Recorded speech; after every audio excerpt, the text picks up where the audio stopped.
So, nakuha ko tong tour na to sa Klook for only 1,262. Diba? Mura lang siya. Tapos kasama na rin yung lunch dito, kaya wala na kayong intindihin. Bali, breakfast na lang kung gusto nyo kumain ngayon or later. So, ayun. Papakita ko lang sa inyo yung bawat destination and ano yung mga makikita doon and ano mga gagawin. So, ayan, nandito na yung guide ko. Wait lang. Hello? Is it? Yan na siya. Ito nga pala yung alley. Is this? Yeah. He's our tour guide. So, ayun. Kasama na nga yung hotel pick-up dito sa tour. Hindi na tayo need punta dun sa mga meet-up place. Kasi, nasa area tayo na free pick-up lagi yung mga tours. Which is ang District 1. Kaya, I advise kung magbubook kayo ng mga tours, mas okay na rin dito sa area na to. Kasi nga, libre na. Sundo. Hindi ka na mamasahe or malilito kung saan man ang meet-up place. So, ito na yung sasakyan natin.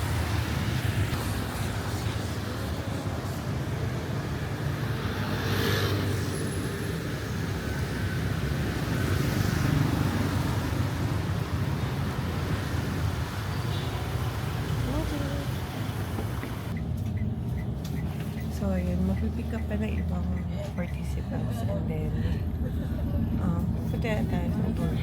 Nakita ka nga sa inyo dito. Bye!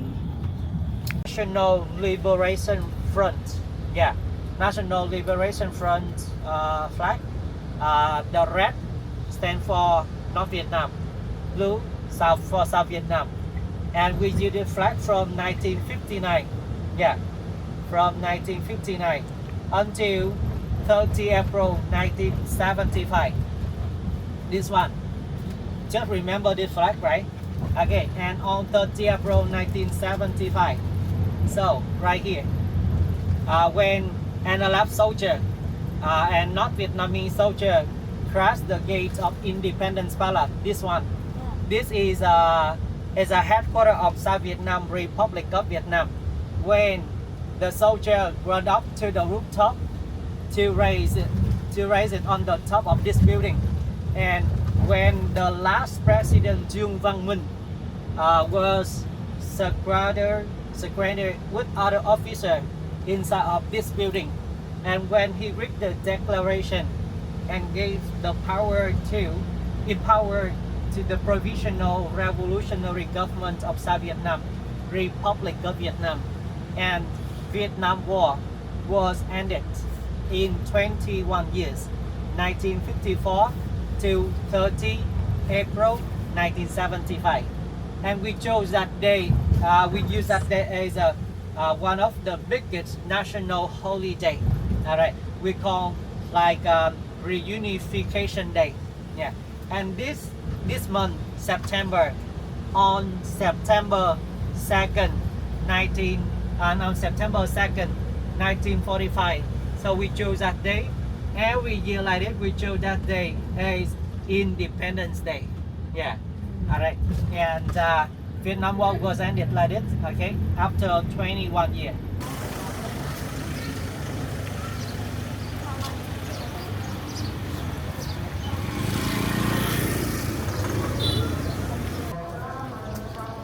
So, hi everyone. We are now here in our first destination. Ayan, as you can see, nakaganito ako dahil naambo na naman. So, ayan, ipapakita ko lang sa inyo yung 4 Buddhas na meron dito sa Vuon Trung or Vintrang. Vuon Trung. Basta I'm gonna put it here. This is the pass. The Buddha means the past. Tapos, this one is the present. And the happy Buddha is the representing the future. And then the reclining Buddha is representing the when the Buddha pass away, you know, or resting. Ay, naulan na! Okay, bye. Later na lang. So, ayun na, umulan. Kaya hindi na ako masyado nakapag-vlog or nakapag-ikot-ikot pa. Bugso-bugso yung ulan dito. Araw ng matindi. Tapos bilang buhos din yung ulan agad. Then, hihinto na naman. Kaya, hindi ko alam. Parang feeling ko ngayon parang magkakasakit ako. Kasi kahapon, atching na ako ng atching. Hindi ko alam kung allergic rhinitis ba yun o sipon na talaga. So, ayun. Papunta na rin kami sa next destination namin. So, papakita ko lang sa inyo later. Ito lang din yung gusto ko pag nagbubook ako ng tour sa Klook. May service. So, while nasa biyahe, tulog ako lagi. Even nung sa Thailand, di ba nagpunta kami ng floating market, tapos yung papunta and pauwi is like 2 hours, ganyan. Tulog lang ako. Basta pag nasa biyahe talaga ako, lagi ako parang hinihede, tapos nakakatulog na ako. Sarap. And less hassle na rin kasi to. Isipin mo, magbabike ka lang ng 1-3. Kasama ka na dito sa tour, tapos may pagkain na, may service ka na. And may tour guide ka pa. Unlike na magdi-DIY ka tapos di mo pa kabisado yung lugar, mapapamura ka nga, pero mostly kasi lalo na dito sa Vietnam, uso talaga yung scam and tatagain ka talaga sa price, or minsan sasabihin sa'yo ganito yung price, tapos pagdating dun sa destination mo, iba na yung price. Kaya para iwas na rin dun sa ganung situation, lalo na sa akin kasi nga pinaka ayoko to, kasi dito ako first time naka-experience na ang rude talaga ng mga tao. Tapos tawag nito, hindi naman lahat, I mean karamihan. Yung taxi driver, unang pagbaba ko pa lang ng airport, yung taxi driver sisingil kagad ng 2,000 kahit mga 15 minutes away lang yung airport to my hostel. Tapos hindi nga binaba dun sa harap ng hostel, nilayo niya ako para hindi ako makapagsumbong sa guard or makapagtanong sa guard, ganyan. So doon pa lang ang pangit na experience ko. Tapos kinabukasan, habang naglalakad ako sa District 1 pupunta din sa cathedral, pinunta natin kahapon, yung mga naka-motorcycle doon na mag-offer sa'yo na, bike, ganyan. Tapos pag sinabi mong no, sabi niya, alam mo yung boses ng locals dito na, ang tini ng boses na parang, di mo alam kung kina-curse ka na ba o ano. Ayun, di ko nila lahat as in, ang dami lang dito, pero hindi lahat. Kasi, katulad kapon, kumakain ako, di ba, ang babait naman ng mga locals, ganyan, yung inaasikaso pero yung iba talaga. Kaya parang, ngayon, sabi ko sa sarili ko na, once na mag-tour ako dito, kailangan, naka-cloak na ako. Or, basta nakabook ako. Ayoko nang mag-DIY. So, ayun, next destination na.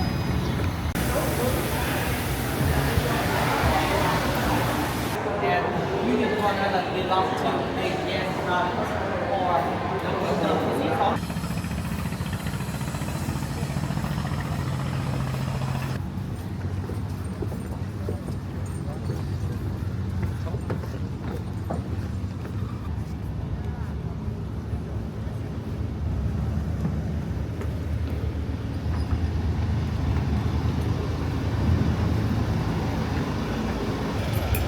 Kami sa boat, mag-iikot na kami sa Mekong River and marami tayong pupuntahan. Longest river in the world. We start from China, from Tibet Plateau in China.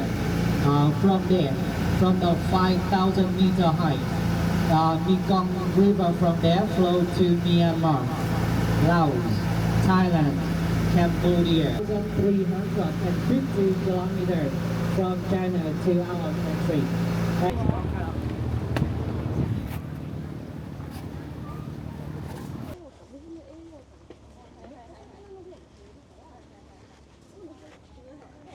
So guys, we are now here in Coconut Island. Dito sa Mekong River.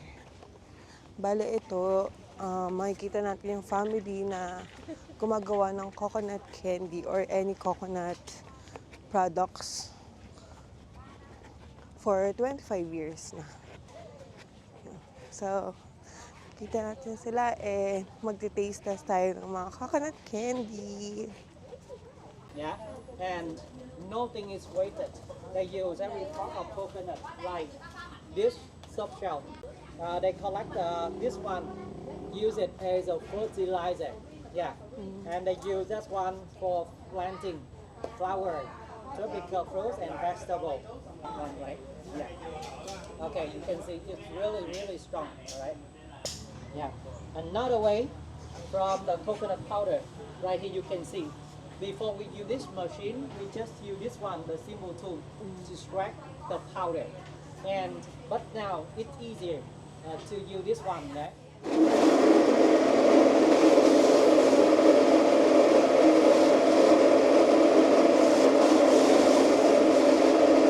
20% of sticky rice. It's not sugar.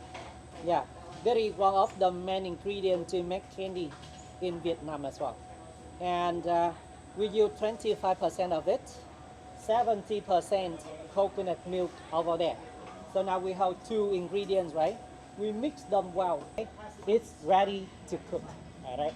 We use the soft shell, the hard shell of the coconut for burning. Yeah.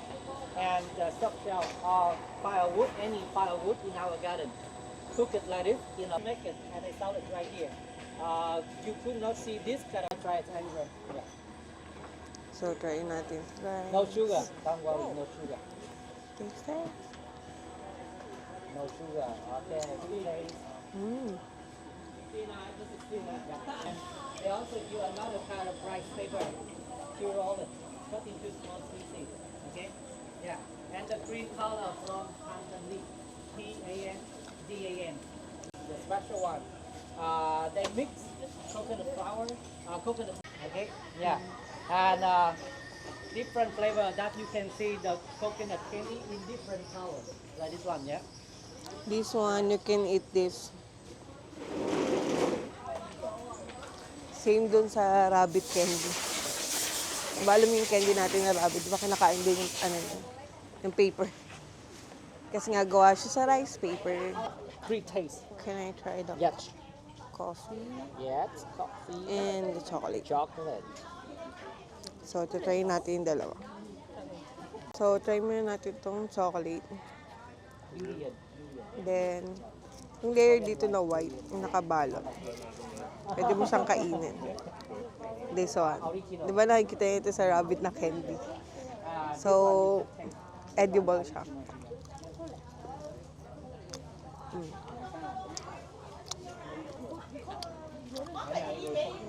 Lasang coconut.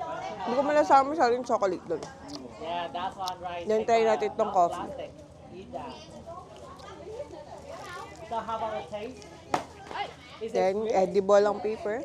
Not too much sweet, right? Yeah, just that is a natural sweet from Lasang coffee ko. coconut milk and Coffee ko candy. Ang maganda lang dito kasi walang sugar. flag like this, and with the sesame. Okay, the dry, the white one. That's all right. Yeah. Would you like to try? Yeah. What this one? Banana candy with peanut and ginger. Okay. Try this one. Yes, you can try. Coconut candy. And try this one. Yes. Sure.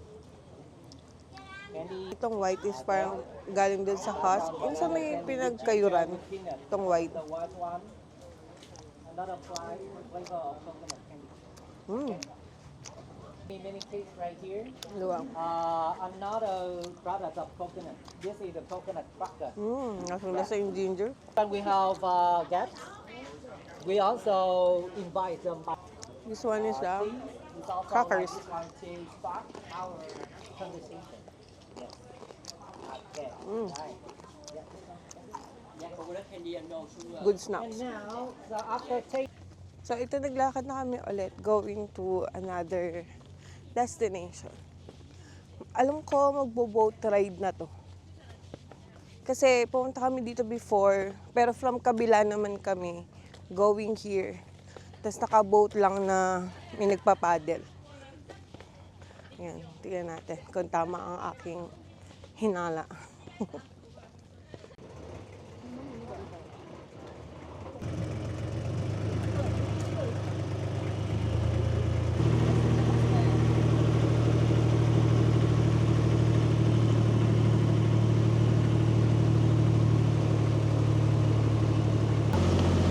So guys, umuulan. Hindi ako pag-video ng maayos. Then update ko kayo later. Tago lang mo itong camera, baka mabasa. So we are now here at the naulan tayo.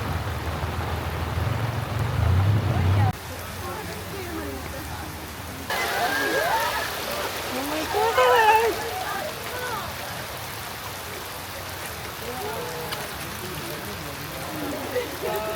Very small. Okay. No crocodiles in the river.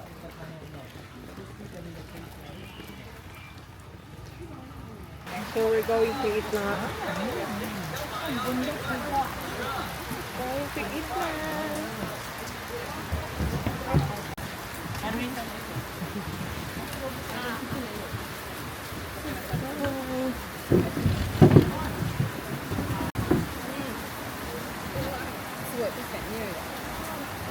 Sticky rice ball into small pieces to serve you. Fried rice is also coming. Fried rice, the right morning glory with garlic coming. Okay, and the drink is not included. That would you like to order drink and pay extra for your drink after? 一緒に食べてめっちゃうまかった。韓国だよ。Oh, so can you pass that? Oh, thank you. Check ng kangkong. Mali yun to. Minji mo ilang Are you taking a video? No. The whole trip? No. Very nice.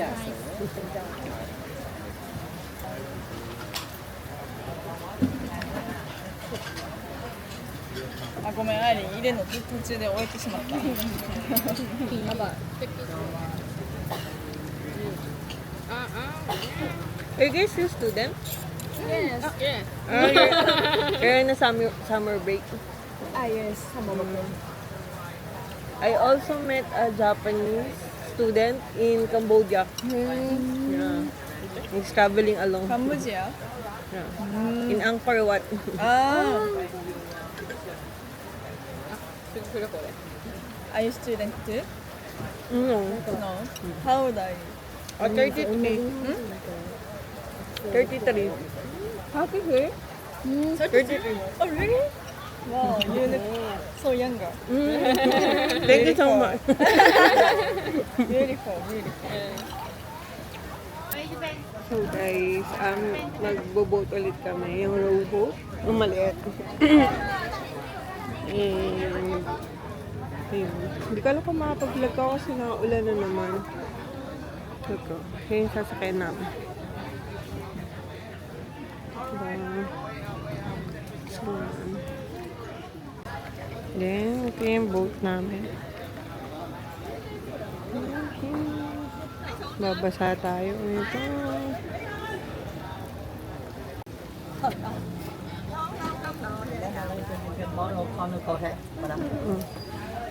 Where? Here? Yes. Sit down. Sit down.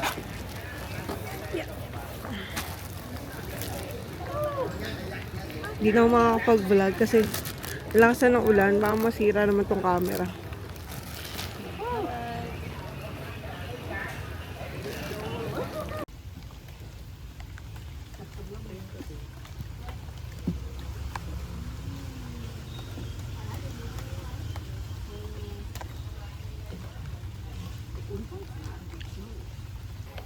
So guys, nandito na kami sa boat. Bali, phone na lang tong gamit ko kasi mamabasa yung camera.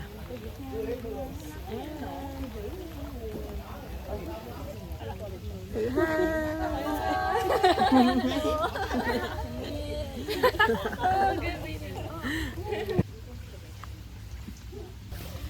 Eh, nasa kabilang boat, yun yung mga kasama ko sa table kayo na kumakain.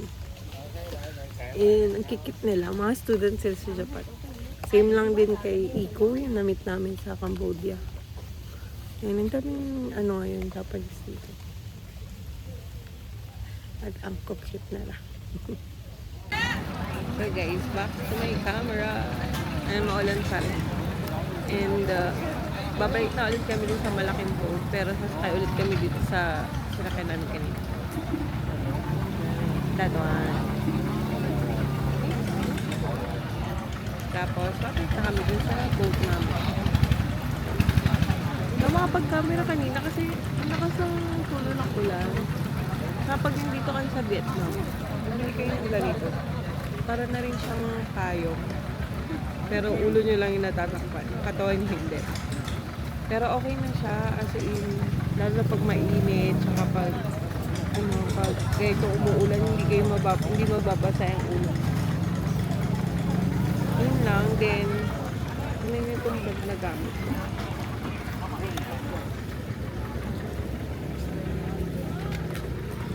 Ayan.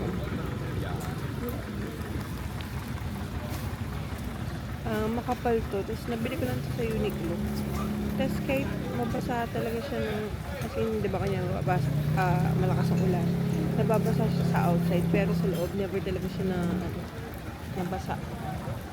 Kasi tuyo lahat ng gamit ko kaya okay din to pag itong mga weather kayo aalis. Tapos kahit ang bagong gamit. Mura lang to, nabili namin ko sa Uniqlo ng 795. Share ko lang. Yeah, free coconut.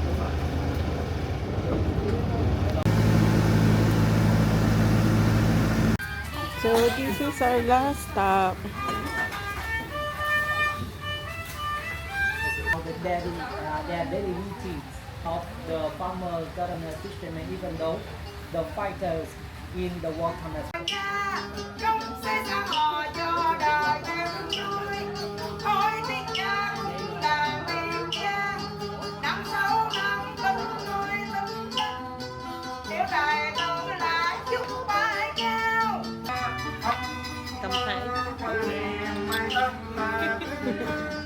Đêm vắng đặng vắng chạy không chơi cánh vừa mười rồi em cánh về cho kịp trời nghĩa tình bao năm cho mình đất bình em về bên đó nơi bánh phố đông quanh nằm bên góc giường em canh giữ cho những phim xanh quanh nằm bên. So guys, tapos kami kumain ng mga prutas. Yun yung available dito sa island na to. Then, same lang naman sa atin. Yung rambutan, longgan, guava, watermelon, tsaka pinya. Okay.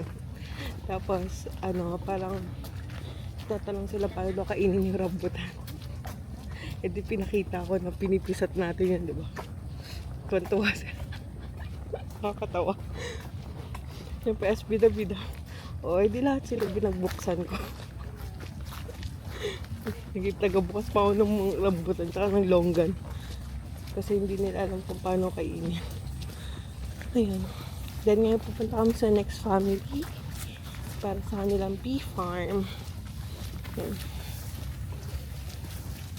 Lalakad lang kami. Bale, try lang namin yung kanilang mga na-harvest na honey. And for the honey tea, ganyan. Try ito also. They use they use old coconut tree to the old one to build a house, the column, the wall of the house. Yeah, They're all made in coconut. yes. Beautiful one, and Coconut house. got some beans. Yeah, some box over there to keep beans. Right? Yeah. Just have a look. Right. Yeah. Like this one. Yes. Yeah, something like this, right? Cái này là cầm được đúng không?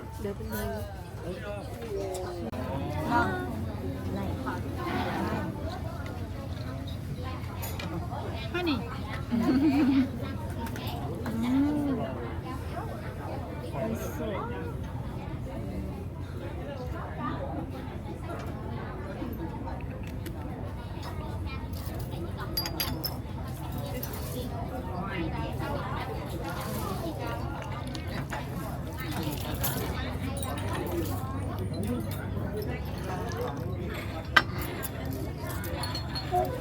Enjoy honey tea. Honey tea. Honey.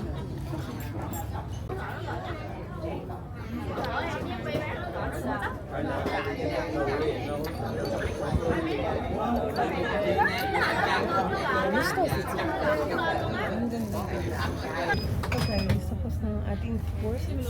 And pauwi na kami ng Ho Chi Minh City. And tinanan ko ano pa mga pwede natin gawin doon. So, hi everyone! Yan, nakapag-mic na ulit ako kasi di na ganun kalakas ang ulan. Bale, kabababa lang sa akin sa hostel ko ng nung service namin kanina. Tapos na ang ating Mekong River Tour. So, ngayon, ang ganda. Distract. So, ngayon, nagugutom ako ulit. Kahit ang dami na namin kinain kanina. Gusto ko mag-pho. So, babalikan ko yung anong tawag nito? Yung nakita ko kagabi habang naglalakad ako from Walking Street. From Buivian Walking Street. Naglakad kasi ako, di ba, pa uwi. And may nakita ko doon nagtitinda ng pho. Tapos puro locals yung kumakain. So, as a inggitera, kakain tayo doon. And for sure, masarap yun. Basta puro locals talaga yung kumakain. Sure tayo sa lasa. Unlike dun sa masyadong puro tourist na lang yung kumakain, hindi na ganun kasarap. Promise. Ako yung nagsasabi sa inyo. Doon kayo kumain lagi kung saan kumakain yung mga locals. Kahit saang bansa kayo pumunta, kung saan mas kinakainan ng mga locals, mas doon kayo kumain. Kasi mas sure na mas masarap yun. Okay? So, wait lang. Malakas na naman yung ulan. And, ayan, lalakad lang ako going there, then ipapakita sa inyo. Bye! So, guys, ito na yun. Okay. Yan. Andun lang sa tapat ng netong Parma City. So, kakain tayo dyan. Diba, makikita niyo puro locals talaga yung kumakain. Walang masyadong afam dyan or ano man.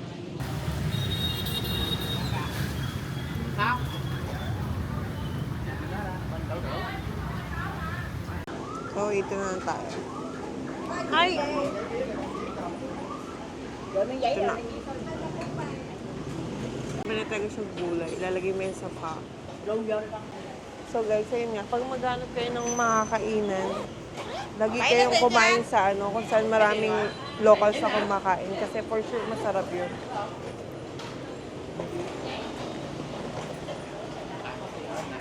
And yung kakainin ko is only 80,000.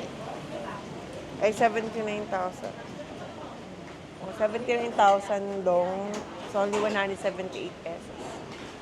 Tapos, meron na siya this one, gulay. And then this one, bean sprouts and other emerald. Mga lime, chili, ganyan. So guys, ito na yung ating pho. Ayan, di ba? Ang dami ng laman. Ayan, may gulay and bean sprouts. Tapos ang aking lemon juice. Ito yung pho. Yan yung noodles. So, pagkakain ka, lalagay ka lang ng gulay here.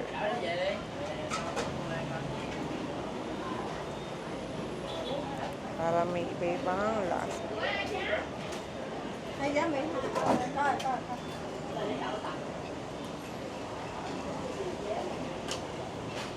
Yan, mga random na gulay. Then, lalagyan mo na ito.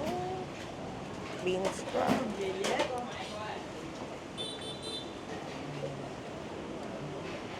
Diba? Tapos, lagay mo.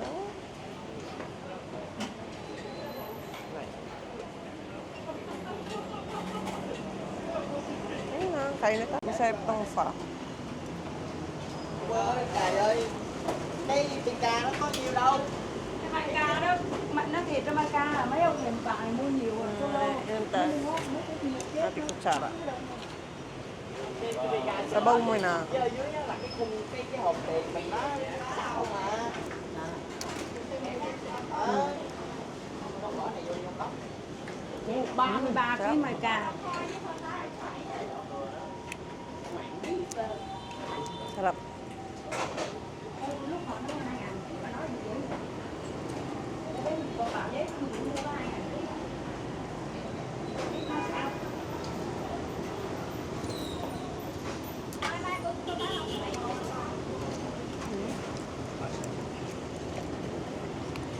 Tsaka once na nilagay niyo yung gulay, lalo na siyang sumasarap. Kasi parang kakaroon ng parang minty yung pagkakaano niya. Hindi ko alam kung anong tawag sa gulay na yan. Mix kasi yan eh. Iba-iba. Nagkakaroon siya ng minty na lasa. Na parang herbal na something.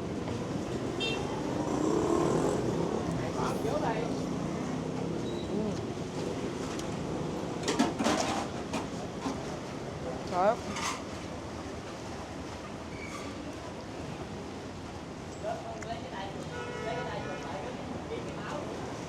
Pwede na lang siya lagyan ng chili kung mahilig kayo sa manghang. Pero hindi ako mahilig sa manghang.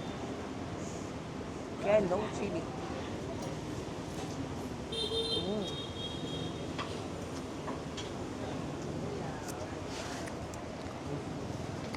Ayun, ang sarap niya talaga. Masarap siya. For me, ewan ko lang kung matatry niyo, pero masarap siya for me talaga. Kalasa niya yung yung tinikbang ko rin sa Hanay na pho, tapos sa streets lang din, tapos puro locals lang din kumakain. Kaya mas trusted ko talaga yung dinadayo mismo ng mga locals. Kasi nga, sila yung laging kumakain dito eh. So, alam nila talaga kung alin yung mas masarap. Tsaka hindi naman siya pupuntahan ng maraming locals kung hindi masarap. Kahapon talaga sobrang punong-puno siya, tapos may nakapila pa sa labas. Puro locals na, wala kang makikitang AFAM, wala kang makikitang Pilipino, ganyan. Puro locals lang. Nandun lang siya sa may Buivien. Kaya kumain muna ako kasi nga may pupuntahan pa tayong isa. And every time na nagta-travel ako, ito talaga yung mga nagiging worth it talaga after ng ilang araw mo na sunod-sunod yung tour, biyahe, ganyan. So, ito yung pinaka masarap gawin. At ipapakita ko sa inyo later. Lalakarin ko lang papunta doon.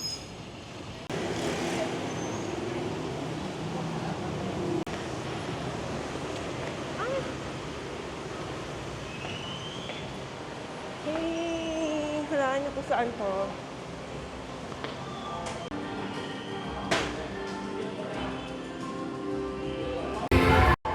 So guys, meron silang ditong bottle na binibenta. Ayan. Let's take a video up there. Ayan. Diba?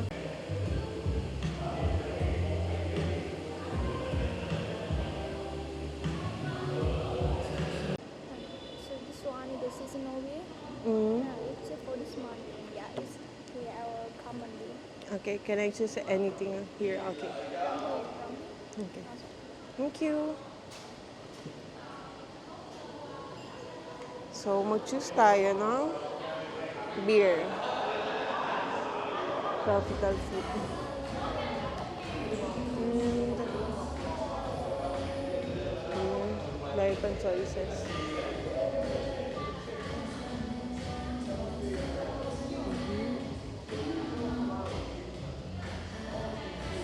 So, yung package na binili natin is this one. 4 beers lang kasi itong isa is 10 beers. Hindi ko naman kayang ubusin yan. Sige, pipi lang ako. Modern Belgian Blonde. Lista natin para sabihin natin kay ate. Belgian Blonde. And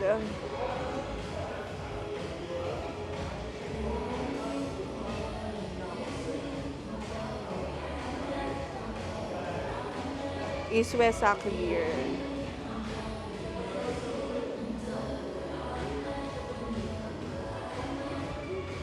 Hirap mamili, ang daming choices.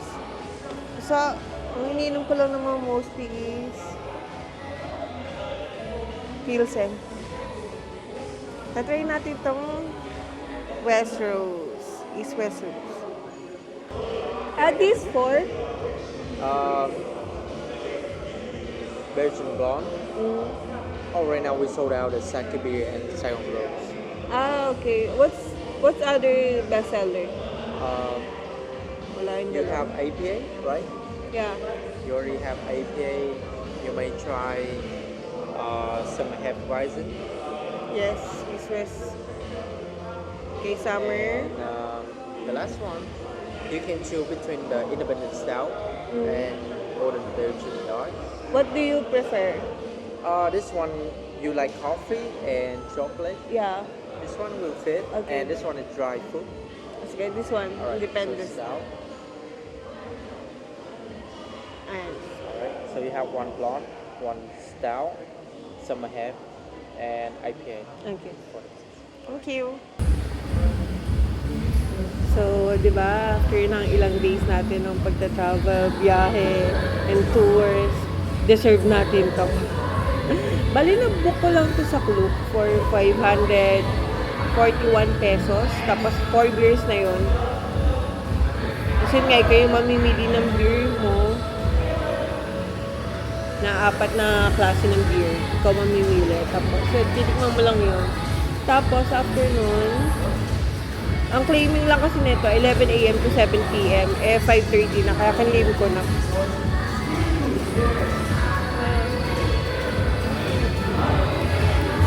Tasting. Yan. So right here, we already put in the weakest to the strongest. So 1, 2, 3, 4. Okay. Thank you. Hindi ko na alam kung ano yung mga pinagpipili ko dyan. Plus, ito na yung pinaka-strongest. Ay, pinaka-light. Second, third, and ito yung pinaka-strongest. Kasi nga, nabuko lang siya sa Klook for 541. Tapos, nagamit ko pa yung Klook credits. Kasi pagka nagre-review ka sa mga bookings mo sa Klook, may nakukuha kang credits. Tapos, magagamit mo din siya as points. So, nakuha ko na lang siya for 388 pesos. Yan. Tapos, sa 4 beers na yan. So, tikman natin. Tingnan nyo na lang yung face ko. Ako nasarapan ako yun. Well, let's try muna yung pinaka-lightest type. Hindi na lang kumain ako.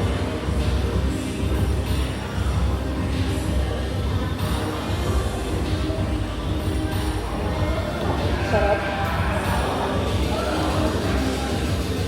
Actually, hindi ko naman alam yung pinagkaiba ng mga beer. Basta alam ko lang kung masarap o hindi for me. Kasi lagi ko lang iniinom ng Pilsen, Millenor, San Miguel, Cerveza Negra, Polimir, Stella, ano pa ba? Saka caramel beer. Okay. This one is the lightest eh. Ito ating East West Summer.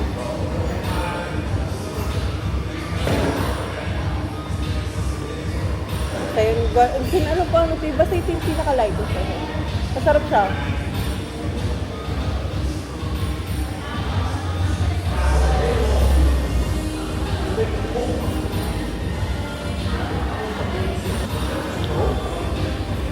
Wala lang. Parang lang beer siya pero parang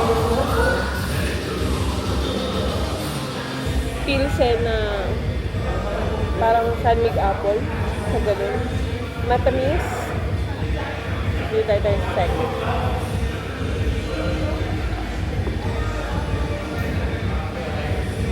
Hindi ko alam kung mauubos ko to kasi hindi naman ako malakas sa minyo. Bali to, 160 ml per glass. So worth it na diba? 388 pesos lang or 541 lang.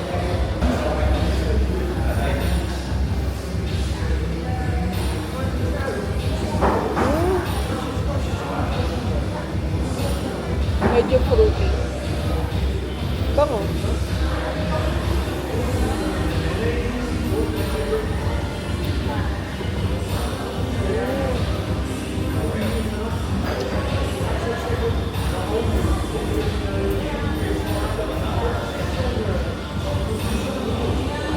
Ayoko nito.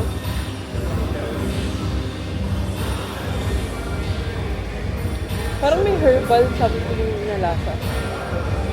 Ito to? Ilang pa ko ng baby. Siya masarap for me. Let's try this one. Ayoko nito. Ang pangit ang aftertaste.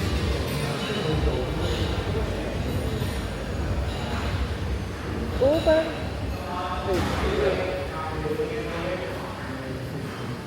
parang may durian or something. Ito, Modern Belgian Blonde. Kasi hindi ko mauubos.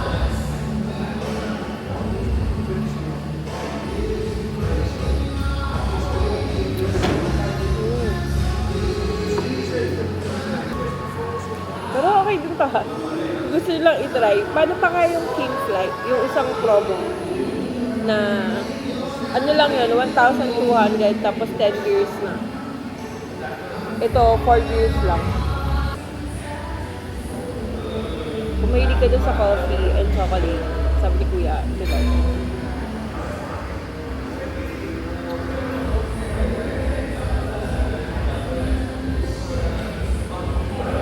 Kaya ako.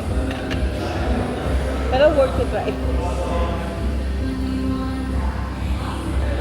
Lasang kape Americano. Pili ko si Baba inumin to, pero isipin nyo na lang parang kape Americano na beer. Tapos, may cacao na halo. Sobrang pait. O, diba? Sagsa hindi ako hilig mag-inom, pero gusto ko lang siya i-try kasi nga, nakaka-curious, tsaka wala na akong magawa, diba? So, nang dahil dito, parang gusto ko kumain ng burger. Hanap tayo sa labas. So, okay na yan. Tinay ko lang naman. Ayun.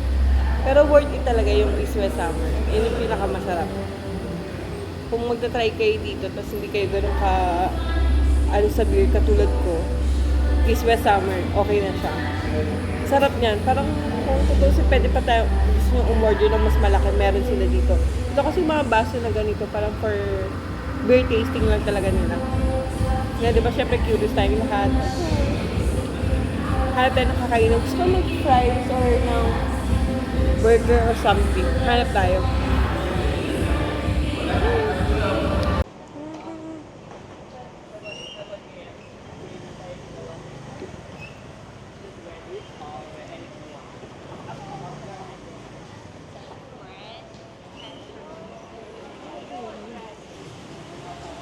So, ayun nga guys, must try din siya kung mahilig talaga kayo sa beer. Hindi kasi ako marunong mag-explain. Alam mo yon na kung ano yung nalalasahan ko kasi halo-halo eh. Tsaka hindi ako ganun kagaling ng beer. As in, basta ako, pilsen lang ako, okay na ako. Pero malay mo soon, natin yun, mapag-aralan natin. Pero ayun nga, must try yun pag mahilig ka sa beer. And for me, hindi siya sayang kasi beer tasting lang naman talaga yun eh. Kaya nga may beer tasting para malaman mo next time kung ano yung mga beer talaga na o-orderin mo doon. Which is for me, kung babalik ako doon, yung ano talaga, yung East-West Summer. Yung una ko tinikman, di ba? In-straight ko lang na gano'n. Ang satisfying eh. Sarap nun. Ayun, yun lang. Tapos hanap ako ng mga ibang kakainin pa natin na pwede or kung ano man. Sulitin na natin to bago ako umuwi ng hostel. Kasi flight na natin tomorrow. Parang gusto kong gusto ko magkape. Hanap tayo ng kape. Okay? So guys, ayun. Punta ulit tayo dyan sa Katinat. Diyan tayo magkakape. Kung naalala nyo, dyan ako nagkape kahapon. Yan ako nagkape kahapon. Nasarapan talaga ako. Pero hindi ditong branch siya, sa ibang branch siya sa tapat ng cafe apartment. So, ito, dito muna tayo. And nasarapan talaga sa coconut coffee, kaya pilitin na natin. Do you have coconut coffee? Sorry? Coconut coffee? Yes, we do have coconut coffee. Yeah, one large. Do you have membership? No. One coconut coffee large size. Mm-hmm. Do you want to have some cake? We have passion cake and rainbow.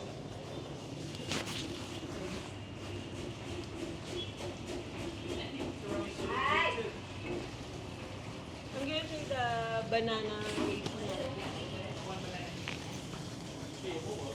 One coconut coffee large size.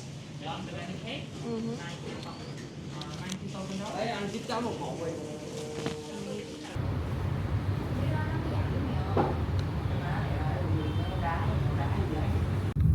So, hi everyone. This is our day 3 here in Ho Chi Minh. Pero, pauwi na tayo ng Manila. Bale, flight ko later ng mga 3 o'clock. Pero mga 10 o'clock na lang ngayon. Pero pupunta na ako ng airport kasi gusto ko nang masettle ng maayos. Gusto ko nang mag-chill.